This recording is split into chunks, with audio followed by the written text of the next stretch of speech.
ಅಗ್ರರಾಷ್ಟ್ರೀಯ ವಾರ್ತೆಗೆ ಸ್ವಾಗತ. ನಾನ್ ಶರ್ಮಿತಾ ಶೆಟ್ಟಿ. ಆಪರೇಷನ್ ಕಮಲ ದೋಸ್ತಿ ಸರ್ಕಾರಕ್ಕೆ ನಡುಕ. ಅವ್ರು ಅಲ್ಲಿ ಹೋದ್ರು, ಇವ್ರು ಇಲ್ಲಿ ಹೋದ್ರು ಅಂತೆಲ್ಲ ಸುದ್ದಿ ಹಾಕ್ತಾ ಇದ್ದಾರೆ. ಇಷ್ಟು ದಿನ ಆದ್ರೂ ಯಾಕೆ ಆಪರೇಷನ್ ಕಮಲ ಆಗ್ತಾ ಇಲ್ಲ, ಯಾಕೊಬ್ರು ರಾಜೀನಾಮೆ ಕೊಡ್ಲಿಲ್ಲ, ಯಾಕೆ ಆಪರೇಷನ್ ಕಮಲ ಆಗಿಲ್ಲ ಅನ್ನೋದನ್ನ ಮಾತ್ರ ಯಾರು ಹೇಳ್ತಾ ಇಲ್ಲ. ಇದು ಎಲ್ಲಾ ಟಿವಿ ನೋಡೋ ಜನರ ಪ್ರಶ್ನೆ. ನಾವು ಹಂಗಲ್ಲ, ಯಾಕೆ ಆಗ್ತಿಲ್ಲ ಅನ್ನೋ ಸತ್ಯವನ್ನ ನಿಮ್ ಮುಂದಿಡ್ತಾ ಇದ್ದೀವಿ.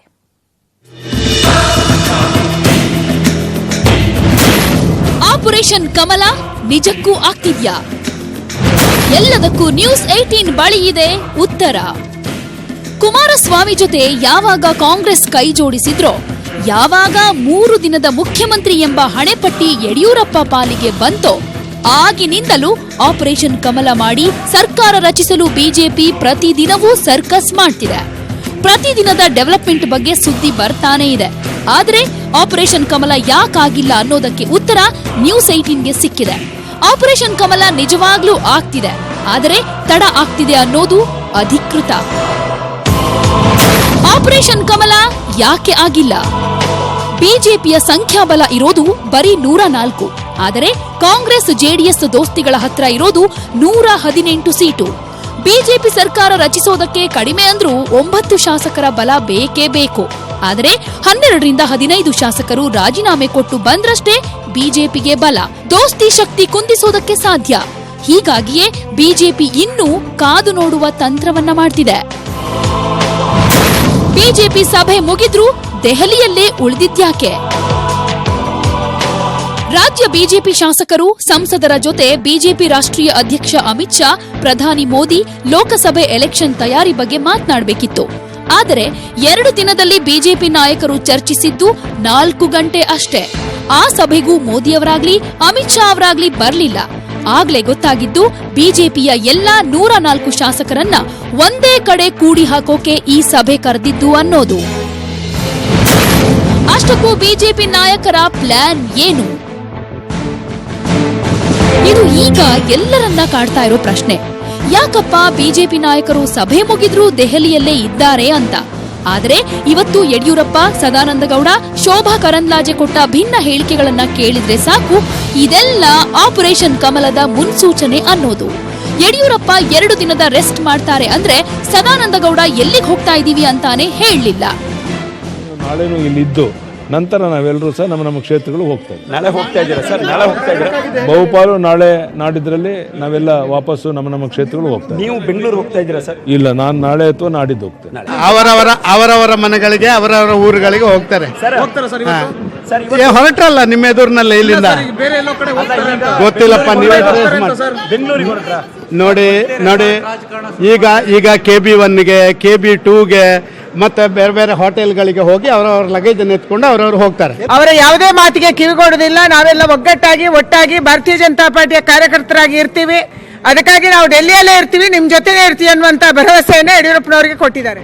ಕೇಳಿದ್ರಲ್ಲ, ಒಬ್ಬರಿಗೊಬ್ಬರ ಹೇಳಿಕೆಗೆ ತಾಳೇನೇ ಆಗ್ತಿಲ್ಲ. ಯಾಕೆ ತಾಳೆ ಆಗ್ತಿಲ್ಲ ಅಂತ ಹುಡುಕಿದಾಗ ಎಲ್ಲಾ ಪ್ರಶ್ನೆಗಳಿಗೂ ಉತ್ತರ ಸಿಕ್ತು. ಅದೇನಂದ್ರೆ ಆಪರೇಷನ್ ಕಮಲದ ಒಳಸುಳಿ. 2 ದಿನದಲ್ಲಿ 15 ಶಾಸಕರು ಬಿಜೆಪಿಗೆ ಬರಲು ರೆಡಿ ಇರಬೇಕು. 15 ಶಾಸಕರ ಪಟ್ಟಿ ಬೇಡ, ಶಾಸಕರೇ ನಮ್ಮ ಜೊತೆ ಇರಬೇಕು. ಸಂಕ್ರಾಂತಿ ಮುಗಿಯೋದ್ರೊಳಗೆ ಲಿಸ್ಟ್ ಫೈನಲ್ ಆಗಬೇಕು. ಕಾಂಗ್ರೆಸ್ ಅತೃಪ್ತರಿಗೆ ಬಿಜೆಪಿ ನಾಯಕರು ಹಾಕಿರುವ ಷರತ್ತು. ಈ ಷರತ್ತುಗಳನ್ನ ಬಿಜೆಪಿ ಹಾಕಿರೋದ್ರಿಂದಾನೇ ಬಿಜೆಪಿ ಸಭೆಗೆ ಅಂತ ಹೋದವರು ಇನ್ನೂ 2 ದಿನ ದೆಹಲಿಯಲ್ಲೇ ವಾಸ್ತವ್ಯ ಹೂಡೋದಕ್ಕೆ ನಿರ್ಧಾರ ಮಾಡಿದ್ದಾರೆ. ಅದು ಪಕ್ಷದ ಘಟಾನುಘಟಿ ನಾಯಕರ ಸೂಚನೆಯಂತೆ. ಬಿಜೆಪಿ ಶಾಸಕರು ಈಗ ಎಲ್ಲಿದ್ದಾರೆ? ಅತೃಪ್ತ ಶಾಸಕರು ಈಗ ಎಲ್ಲಿದ್ದಾರೆ? ಕಾಂಗ್ರೆಸ್ನ ಅತೃಪ್ತ ಶಾಸಕರಲ್ಲಿ 3 ಹೆಚ್ಚು ಕಮ್ಮಿ ರಾಜೀನಾಮೆ ಕೊಡೋದಕ್ಕೆ ರೆಡಿಯಾಗಿದ್ದಾರೆ. ಇವರ ಜೊತೆ 2 ಪಕ್ಷೇತರ ಶಾಸಕರು ಬಿಜೆಪಿ ಸೇರಲು ತಯಾರಾಗಿದ್ದಾರೆ. ಹಾಗಾಗಿಯೇ ಆ 3 ನಾಯಕರು ಮುಂಬೈನ ಖಾಸಗಿ ಹೋಟೆಲ್ನಲ್ಲಿ ವಾಸ್ತವ್ಯ ಹೂಡಿದ್ದಾರೆ. ಬಿಜೆಪಿ ಶಾಸಕರು ಸದ್ಯಕ್ಕೆ ದೆಹಲಿ ಗುರುಗ್ರಾಮದ ಹೋಟೆಲ್ನಲ್ಲಿ ವಾಸ್ತವ್ಯ ಹೂಡಿದ್ದಾರೆ. ಅತೃಪ್ತರೆಲ್ಲ ಇವತ್ತು ಅಥವಾ ನಾಳೆ ಬಿಜೆಪಿ ಶಾಸಕರನ್ನ ಸೇರಬಹುದು, ಅಥವಾ ಬಿಜೆಪಿ ಹೈಕಮಾಂಡ್ ಸೂಚಿಸಿದ ಜಾಗದಲ್ಲಿ ಒಟ್ಟಾಗಬಹುದು. ಆಶ್ಚರ್ಯ ಅಂದ್ರೆ ಅತೃಪ್ತರನ್ನ ಕರೆತರುವ ಜವಾಬ್ದಾರಿಯನ್ನ ಬಿಜೆಪಿ ಶಾಸಕ ಅಶ್ವತ್ಥ ನಾರಾಯಣ್ಗೆ ವಹಿಸಲಾಗಿದೆ. ಕಾಂಗ್ರೆಸ್ನಲ್ಲಿ JDSನಲ್ಲಿ ರೋಗ ಬಂದಿದೆ. ಅವ್ರ ಶಾಸಕರ ಬಗ್ಗೆ ಅವ್ರ ಶಾಸಕರಿಗೇನೆ ಈ ಸರ್ಕಾರದ ಬಗ್ಗೆನೇ ಕಾಯಿಲೆ ಬಂದಿದೆ ಅಂತ ಹೇಳ್ತಾ ಇದ್ದಾರೆ. ಯಾರೂ ಹೇಳಿಲ್ಲ, ಯಾವ ಸಿಹಿ ಸುದ್ದಿ ಪ್ರಶ್ನೆ ಇಲ್ಲ. ಕಾಂಗ್ರೆಸ್ನಲ್ಲಿ JDSನಲ್ಲಿ ಅವರೆಲ್ಲ ಅತೃಪ್ತಿ ಇದೆ. ಅದು ಯಾವಾಗ ಎಕ್ಸ್ಪ್ಲೋರ್ಡ್ ಆಗುತ್ತೆ ಗೊತ್ತಿಲ್ಲ. ಖಂಡಿತ ಮಾಡ್ತೀವಿ. ಅವ್ರಿಗೆ ಬಡದಾಡ್ತಿರೋದು ನೋಡ್ತಾ ಇದ್ದೀನಿ, ನೋಡ್ತೀವಿ. 1 day 2 day 3 day 4 day as early as possible. ಇದೆಲ್ಲ ಖಚಿತವಾಗ್ತಾ ಇದ್ದ ಹಾಗೆ ಮೂವರು ಅತೃಪ್ತ ಶಾಸಕರು ಸ್ಪೀಕರ್ ರಮೇಶ್ ಕುಮಾರ್ ಅವರ ಭೇಟಿಗೆ ಅವಕಾಶ ಕೇಳಿದ್ರು. ಆದ್ರೆ ರಮೇಶ್ ಕುಮಾರ್ ಸದ್ಯಕ್ಕೆ ಬ್ಯುಸಿ ಅಂತ ಹೇಳಿ ಕಾಲ ತಳ್ಳಿದ್ದಾರೆ. ಹಾಗಾಗಿ ಸಂಕ್ರಾಂತಿಗೆ ಎಲ್ಲಾ ಕ್ರಾಂತಿ ಮಾಡಿಕೊಂಡು ಆಮೇಲೆ ಬಜೆಟ್ ಅಧಿವೇಶನದ ದಿನವೇ ದೋಸ್ತಿ ಸರ್ಕಾರಕ್ಕೆ ಶಾಕ್ ಕೊಡಲು ಎಲ್ಲಾ ಸಿದ್ಧತೆಗಳು ನಡೀತಾ ಇದೆ. Political bureau, news 18 Kannada. ಹಾಗಾದ್ರೆ ಅತೃಪ್ತರ ಶಾಸಕರು ಯಾರ್ಯಾರನ್ನ ಸಂಪರ್ಕ ಮಾಡಿದ್ದಾರೆ? ಬಿಜೆಪಿ ಬಾಗ್ಲಲ್ಲಿ ನಿಂತಿರೋದು ಯಾರು ಗೊತ್ತಾ? ಅಸಲಿ ಕಹಾನಿ ನಾವ್ ಹೇಳ್ತಾ ಇದ್ದೀವಿ. ಪ್ರಮುಖವಾಗಿ ರಮೇಶ್ ಜಾರಕಿಹೊಳಿ ಅವರು ಗೋಕಾಕ್ ಕ್ಷೇತ್ರದ ಶಾಸಕರು, ಅದರ ಜೊತೆಗೆ ಮಹೇಶ್ ಕಮಟಳ್ಳಿ ಅವರು, ಉಮೇಶ್ ಜಾಧವ್, ಹಾಗೇನೆ ಸಾಕಷ್ಟು ಜನ ಶಾಸಕರು ಇದೀಗ ಕಾಂಗ್ರೆಸ್ ಪಕ್ಷವನ್ನು ಬಿಡೋದಕ್ಕೆ ರೆಡಿಯಾಗಿದ್ದಾರೆ. ಇನ್ನು ಬಿ ನಾಗೇಂದ್ರ ಅವರು ಬಳ್ಳಾರಿ ಗ್ರಾಮೀಣ ಕ್ಷೇತ್ರದ ಶಾಸಕ, ಇನ್ನು ಭೀಮಾ ನಾಯ್ಕ ಅವರು ಹಗರಿಬೊಮ್ಮನಹಳ್ಳಿ ಕ್ಷೇತ್ರದ ಶಾಸಕರು ಕೂಡ ಈಗ ಪಕ್ಷವನ್ನು ಬಿಡೋದಕ್ಕೆ ರೆಡಿಯಾಗಿದ್ದಾರೆ. ಇನ್ನು ಇನ್ನೊಂದು ಕಡೆ ವಿಜಯನಗರ ಕ್ಷೇತ್ರದ ಆನಂದ್ ಸಿಂಗ್, ಹಾಗೆಯೇ ಹಿರೇಕೆರೂರಿನ ಶಾಸಕ BC ಪಾಟೀಲ್ ಅವರು ಕೂಡ ಪಕ್ಷವನ್ನು ಬಿಡೋದಕ್ಕೆ ರೆಡಿಯಾಗಿದ್ದಾರೆ. ಇನ್ನು ಯಲ್ಲಾಪುರದ ಶಿವರಾಮ್ ಹೆಬ್ಬಾರ್, ಹಾಗೆಯೇ ಮಸ್ಕಿ ಕ್ಷೇತ್ರದ ಪ್ರತಾಪ್ ಗೌಡ ಪಾಟೀಲ್ ಅವರು ಕೂಡ ಪಕ್ಷವನ್ನು ಬಿಡೋದಕ್ಕೆ ರೆಡಿಯಾಗಿದ್ದಾರೆ. ಇನ್ನು ಭದ್ರಾವತಿಯ BK ಸಂಗಮೇಶ್ವರ್, ಹಾಗೆಯೇ ರಾಯಚೂರು ಗ್ರಾಮಾಂತರದ ಬಸವನಗಡ ದದ್ದಲ್ ಅವರು ಕೂಡ ಇದೀಗ ಪಕ್ಷವನ್ನು ಬಿಡೋದಕ್ಕೆ ರೆಡಿಯಾಗಿದ್ದಾರೆ. ಆಪರೇಷನ್ ಕಮಲಕ್ಕೆ ಒಳಗಾಗುವಂತ ಪ್ರಮುಖ ಶಾಸಕರು ಇವರೆಲ್ಲ.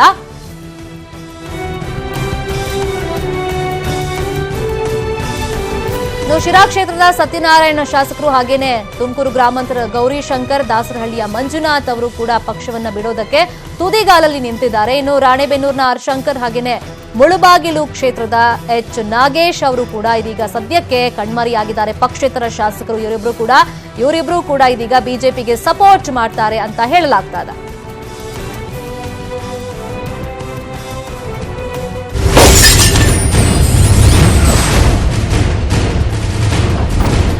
ಆಪರೇಷನ್ ಕಮಲದ ಕ್ಯಾಶಿಯರ್ ಅಶ್ವಥ್ ನಾರಾಯಣ್ ಅವರು ಹಣ ಪಾವತಿ ಜವಾಬ್ದಾರಿಯನ್ನ ಬಿಜೆಪಿ ಶಾಸಕ ಅಶ್ವಥ್ ನಾರಾಯಣ್ ಅವರಿಗೆ ನೀಡಲಾಗಿದೆ. ಸಿಎಂ ಕುಮಾರಸ್ವಾಮಿ ಅವರಿಗೆ ಗುಪ್ತಚರ ಇಲಾಖೆಯಿಂದ ಈ ಮಾಹಿತಿ ರವಾನೆ ಆಗಿದೆ. ಆಪರೇಷನ್ ಕಮಲದ ಕ್ಯಾಶಿಯರ್ ಯಾರು ಅಂದ್ರೆ ಅಶ್ವಥ್ ನಾರಾಯಣ್ ಅವರು ಅಂತ ಗೊತ್ತಾಗಿದೆ. ಹಣ ಪಾವತಿ ಜವಾಬ್ದಾರಿಯನ್ನ ಕಂಪ್ಲೀಟ್ ಆಗಿ ಬಿಜೆಪಿ ಪಕ್ಷ ಅಶ್ವಥ್ ನಾರಾಯಣ್ ಅವರಿಗೆ ಕೊಟ್ಟಿದೆ ಅನ್ನೋ ಮಾಹಿತಿ ಗುಪ್ತಚರ ಇಲಾಖೆ ಮುಖಾಂತರವಾಗಿ ಕುಮಾರಸ್ವಾಮಿ ಅವರ ಕಿವಿ ತಲುಪಿದೆ. ಬಂಡಾಯ ಶಾಸಕರಿಗೆ ಹಣ ಪಾವತಿ ಬಗ್ಗೆ ಮಾಹಿತಿ ಕೂಡ ಸಿಕ್ಕಿದೆ. ಸಿಎಂನಿಂದ ಸದ್ಯದಲ್ಲೇ ದುಡ್ಡಿನ ಮಾಹಿತಿ ಸ್ಫೋಟಗೊಳ್ಳುತ್ತೆ ಅಂತ ನ್ಯೂಸ್ 18 ಕನ್ನಡಕ್ಕೆ ಲಭ್ಯವಾಗಿದೆ. ಅದರ ಜೊತೆಗೆ ಅಶ್ವಥ್ ನಾರಾಯಣ್ ಸೋಕಾಲ್ಡ್ ಸದ್ಯಕ್ಕೆ ಬಿಜೆಪಿ ಕ್ಯಾಶಿಯರ್ ಅಂತ ಕರೆಸ್ಕೊಳ್ತಾ ಇರುವಂತ ಅಶ್ವಥ್ ನಾರಾಯಣ್ ವಿರುದ್ಧ ಕೂಡ ವಾಗ್ದಾಳಿಗೆ ಕುಮಾರಸ್ವಾಮಿ ಅವರು ಸಿದ್ಧತೆ ಮಾಡಿಕೊಳ್ತಾ ಇದ್ದಾರೆ ಅನ್ನೋ ಮಾಹಿತಿ ಸಿಕ್ಕಿದೆ. ಈಗ ದೊಡ್ಡ ಮಟ್ಟದಲ್ಲಿ ಆಮಿಷ ಒಡ್ತಾ ಇದ್ದಾರೆ. ಹಣವನ್ನು ಕೂಡ ಕೊಡ್ತೀವಿ ಅಂತ ಬಿಜೆಪಿ ಅವರು ಆಸೆ ತೋರಿಸ್ತಾ ಇದ್ದಾರೆ, ಆಮಿಷವನ್ನ ಒಡ್ತಾ ಇದ್ದಾರೆ. ಅದಕ್ಕೋಸ್ಕರನೇ ಶಾಸಕರೆಲ್ಲ ಇದೀಗ ಬಿಜೆಪಿ ಸೇರೋದಕ್ಕೆ ಪ್ಲಾನಿಂಗ್ ಅನ್ನ ಮಾಡ್ಕೊಳ್ತಾ ಇದ್ದಾರೆ. ಆಲ್ರೆಡಿ ಒಂದು ಹೆಜ್ಜೆಯನ್ನ ಪಕ್ಷದಿಂದ ಹೊರಗಡೆ ಇಡ್ತಾ ಇದ್ದಾರೆ ಬಿಜೆಪಿ ಸೇರೋ ನಿಟ್ಟಿನಲ್ಲಿ ಅಂತ ಚರ್ಚೆಗಳು ನಡೀತಾ ಇತ್ತು. ಇದೀಗ ದೊಡ್ಡ ಮಟ್ಟದಲ್ಲಿ ಹಣ ಪಾವತಿಯನ್ನ ಮಾಡೋದಕ್ಕೆ ಬಿಜೆಪಿ ತಯಾರಿಯನ್ನ ಮಾಡಿಕೊಂಡಿದೆ. ಇದಕ್ಕೆ ಕ್ಯಾಶಿಯರ್ ಮತ್ಯಾರು ಅಲ್ಲ, ಅಶ್ವಥ್ ನಾರಾಯಣ್ ಅವರು. ಬಂಡಾಯ ಶಾಸಕರಿಗೆ ಹಣ ಪಾವತಿ ಮಾಹಿತಿ ಗುಪ್ತಚರ ಇಲಾಖೆ ಮುಖಾಂತರವಾಗಿ ಸಿಎಂಗೆ ತಲುಪಿದೆ. ಈ ಬಗ್ಗೆ ಸದ್ಯದಲ್ಲೇ ಸಿಎಂ ಸ್ಫೋಟಕ ಮಾಹಿತಿಯನ್ನ ಬಿಚ್ಚಿಡ್ತಾರೆ. ಅದ್ರ ಜೊತೆಗೆ ಅಶ್ವಥ್ ನಾರಾಯಣ್ ಕ್ಯಾಶಿಯರ್ ಆಗಿ ಕೆಲಸ ಮಾಡ್ತಿರುವಂತ ಅಶ್ವಥ್ ನಾರಾಯಣ್ ವಿರುದ್ಧ ಕೂಡ ವಾಗ್ದಾಳಿಯನ್ನ ಮಾಡೋದಕ್ಕೆ ತಯಾರಿಯನ್ನ ಕುಮಾರಸ್ವಾಮಿ ಅವರು ಮಾಡ್ಕೊಳ್ತಾ ಇದ್ದಾರೆ. ಆಪರೇಷನ್ ಕಮಲದ ಕ್ಯಾಶಿಯರ್ ಸದ್ಯಕ್ಕೆ ಅಶ್ವಥ್ ನಾರಾಯಣ್ ಅನ್ನೋ ಮಾಹಿತಿ ಕುಮಾರಸ್ವಾಮಿ ಅವರ ಕಿವಿಗೆ ಬಿದ್ದಿದೆ. ಬಿಜೆಪಿ ಶಾಸಕ ಅಶ್ವಥ್ ನಾರಾಯಣ್ ಅವರು ಬಂಡಾಯ ಎದ್ದಿರುವಂತ ಶಾಸಕರಿಗೆ ಹಣ ಪಾವತಿ ಕೆಲಸವನ್ನ ಮಾಡ್ತಾ ಇದ್ದಾರೆ ಅಂತ ಮಾಹಿತಿ ಗುಪ್ತಚರ ಇಲಾಖೆಯಿಂದ ಕುಮಾರಸ್ವಾಮಿಗೆ ಸಿಕ್ಕಿರೋದ್ರಿಂದ ಕುಮಾರಸ್ವಾಮಿ ಅವರು ಸದ್ಯದಲ್ಲೇ ದುಡ್ಡಿನ ಮಾಹಿತಿಯನ್ನ ಸ್ಫೋಟ ಮಾಡುವಂತ ಸಾಧ್ಯತೆ ಇದೆ. ಆ ತಯಾರಿಯಲ್ಲಿ ಅವರಿದ್ದಾರೆ. ಅದರ ಜೊತೆಗೆ ಕ್ಯಾಶಿಯರ್ ಆಗಿ ಕೆಲಸ ಮಾಡ್ತಿರುವಂತ ಅಶ್ವಥ್ ನಾರಾಯಣ್ ಅವ್ರ ವಿರುದ್ಧ ಕೂಡ ಒಂದಿಷ್ಟು ಈಗ ಯಾವ ರೀತಿ ಮಾಹಿತಿಯನ್ನ ಕೊಡಬೇಕು, ಅವ್ರ ಮೇಲೆ ಯಾವ ರೀತಿ ಫೈರಿಂಗ್ ಮಾಡಬೇಕು ಅಂತ ರೆಡಿ ಆಗ್ತಿದ್ದಾರೆ ಕುಮಾರಸ್ವಾಮಿ ಅವರು ಅಂತ ಗೊತ್ತಾಗಿದೆ. ದೊಡ್ಡ ಪ್ರಮಾಣದಲ್ಲಿ ಆಮಿಷ ಒಡ್ತಾ ಇದ್ದಾರೆ ಅಂತ ಜನಸಾಮಾನ್ಯರಿಗೂ ಕೂಡ ಈ ವಿಚಾರ ಗೊತ್ತಾಗಿರುತ್ತೆ. ಯಾಕಂದ್ರೆ ಒಂದು ಪಕ್ಷವನ್ನ ಬಿಟ್ಟು ಜನಪ್ರತಿನಿಧಿಯಾಗಿ ಆಯ್ಕೆಯಾದವರು, ಶಾಸಕ ಸ್ಥಾನದಲ್ಲಿ ಇರೋರು ಆ ಪಕ್ಷವನ್ನ ಬಿಟ್ಟು ರಾಜೀನಾಮೆ ಕೊಟ್ಟು ಇನ್ನೊಂದು ಪಕ್ಷಕ್ಕೆ ಹೋಗ್ತಾರೆ ಅಂದ್ರೆ ಅಲ್ಲಿ ಒಂದು ಡಿಮ್ಯಾಂಡ್ ಅಂತೂ ಇದ್ದೇ ಇರುತ್ತೆ. ಆ ಡಿಮ್ಯಾಂಡ್ ಏನು, ಎಷ್ಟು ಮೊತ್ತದಲ್ಲಿ ಇಲ್ಲಿ ಆಮಿಷವನ್ನ ಒಡ್ಡಿದ್ದಾರೆ ಬಿಜೆಪಿಯ ನಾಯಕರು, ಆ ಬಗ್ಗೆ ಸದ್ಯದಲ್ಲೇ ಕುಮಾರಸ್ವಾಮಿ ಅವರು ಮಾಹಿತಿಯನ್ನ ಸ್ಫೋಟಗೊಳಿಸುವಂತ ಸಾಧ್ಯತೆ ಇದೆ.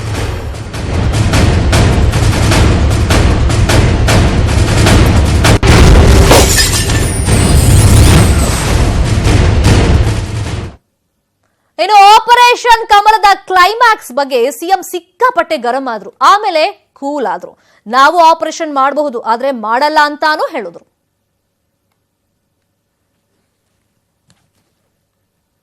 ನನ್ನ ಸರ್ಕಾರ ಏನಾದರೂ ಅಭದ್ರವಾಗಿದ್ರೆ ಇಷ್ಟು ಆರಾಮಾಗಿ ಇರ್ಲಿಕ್ಕೆ ಸಾಧ್ಯವೇ? ನನಗೆ ಗೊತ್ತಿದೆ ಏನೋ ಮುಂದಿನ 17ನೇ ತಾರೀಕಿನಂದು ರಾಜ್ಯದಲ್ಲಿ ರಾಷ್ಟ್ರಪತಿ ಆಡಳಿತ ಜಾರಿ ಆಗುತ್ತೆ ಅಂತ ಹೇಳಿ. ಆದರೆ ನಾನು ಒಂದು ಹೇಳಲಿಕ್ಕೆ ಬಯಸ್ತೀನಿ, ಈ ರೀತಿಯ ಸುದ್ದಿಗಳನ್ನು ಅದು ಯಾರು ನಿಮ್ಮ ಒಂದು ವರದಿಗಾರರಿಗೆ ಸೃಷ್ಟಿ ಮಾಡಿಕೊಡ್ತಾರೋ ಗೊತ್ತಿಲ್ಲ. ಬಿ ಜೆ ಪಿಯವರು ಯಾರ್ಯಾರನ್ನ ಕಾಂಟ್ಯಾಕ್ಟ್ ಮಾಡ್ತಾ ಇದ್ದಾರೆ ಎಲ್ಲ ವಿಷಯ ನನಗೆ ಗೊತ್ತಾಗಲ್ವೇ? ಯಾವ್ಯಾವ ಶಾಸಕರುಗಳನ್ನು ಕಾಂಟ್ಯಾಕ್ಟ್ ಮಾಡಿ ಯಾರ್ಯಾರಿಗೆ ಎಷ್ಟೆಷ್ಟು ದೊಡ್ಡದ ಉಡುಗೊರೆ ಕೊಡ್ತೀವಿ ಅಂತ ಹೇಳಿ ಪಾಪ ಅವರುಗಳ ಮೇಲೆ ಒತ್ತಡ ಹಾಕ್ಲಿಕ್ಕೆ ಪ್ರಯತ್ನ ಪಡ್ತಾ ಇದ್ದಾರೆ. ಎಲ್ಲ ಮಾಹಿತಿ ಇಟ್ಕೊಂಡಿದ್ದಾನೆ.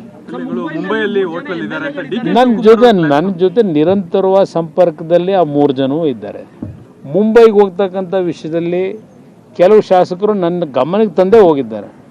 ನನ್ನ ಜೊತೆ ನಿರಂತರವಾಗಿ ಸಂಪರ್ಕದಲ್ಲಿದ್ದಾರೆ. ಬೆಳಗ್ಗೆ 7:15 ಗಂಟೆನಲ್ಲೂ ಅವ್ರ ಜೊತೆ ಚರ್ಚೆ ಮಾಡಿದ್ದೇನೆ.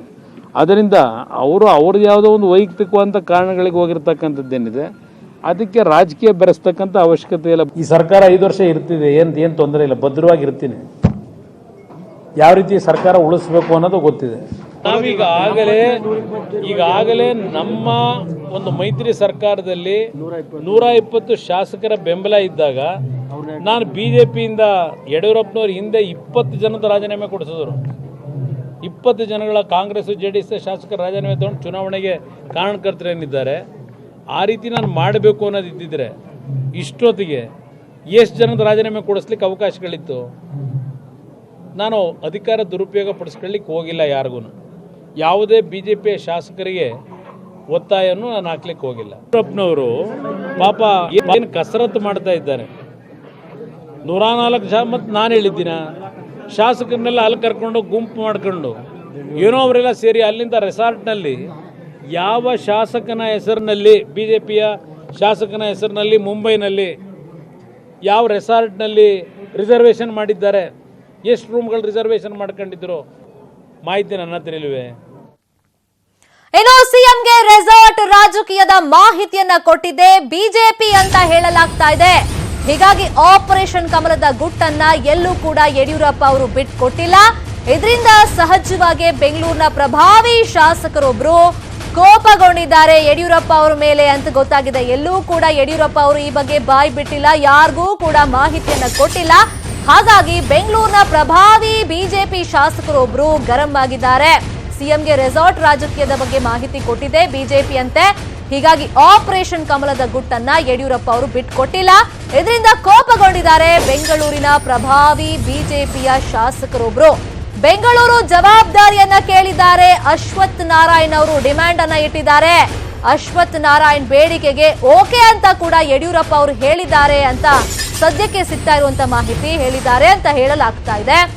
ಅಶ್ವಥ್ ನಾರಾಯಣ್ ಅವರು ಆಲ್ರೆಡಿ ಈಗ ಒಂದ್ ರೀತಿ ಆಪರೇಷನ್ ಕಮಲದ ರೂವಾರಿಯಾಗಿ ಇದ್ದಾರೆ, ಜೊತೆಗೆ ಕ್ಯಾಶಿಯರ್ ಆಗೂ ಕೂಡ ಕೆಲಸ ಮಾಡ್ತಿದ್ದಾರೆ.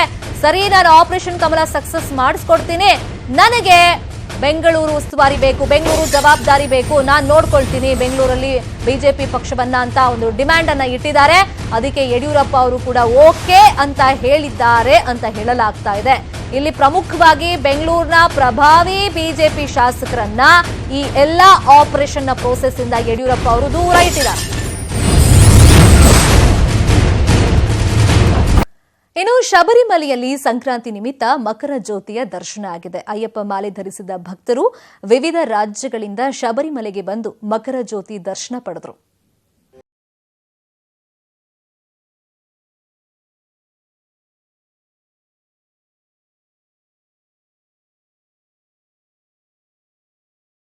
ಮಕರ ಸಂಕ್ರಾಂತಿ ನಿಮಿತ್ತ ಇವತ್ತು ಶಬರಿಮಲೆಯಲ್ಲಿ ಪುರಾಣ ಪ್ರಸಿದ್ಧ ಮಕರ ಜ್ಯೋತಿ ದರ್ಶನವಾಯಿತು.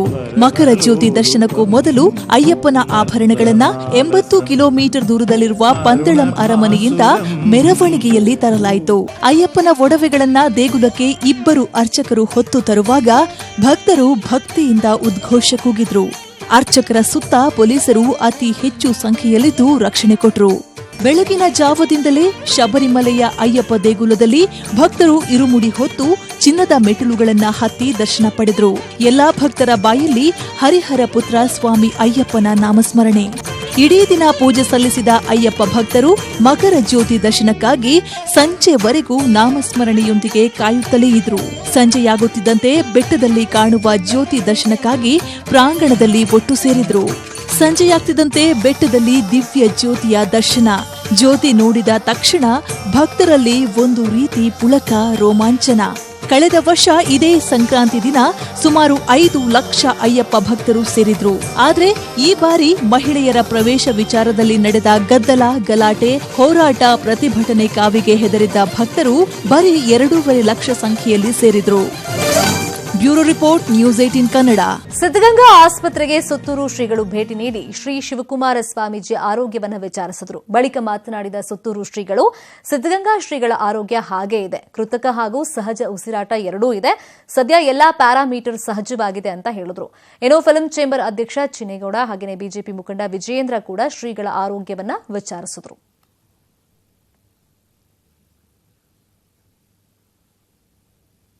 ನಡೆದಾಡುವ ದೇವರು ಶ್ರೀ ಸಿದ್ಧಗಂಗಾ ಶ್ರೀಗಳ ಆರೋಗ್ಯದಲ್ಲಿ ನಿಧಾನವಾಗಿ ಚೇತರಿಕೆ ಆಗ್ತಾ ಇದೆ.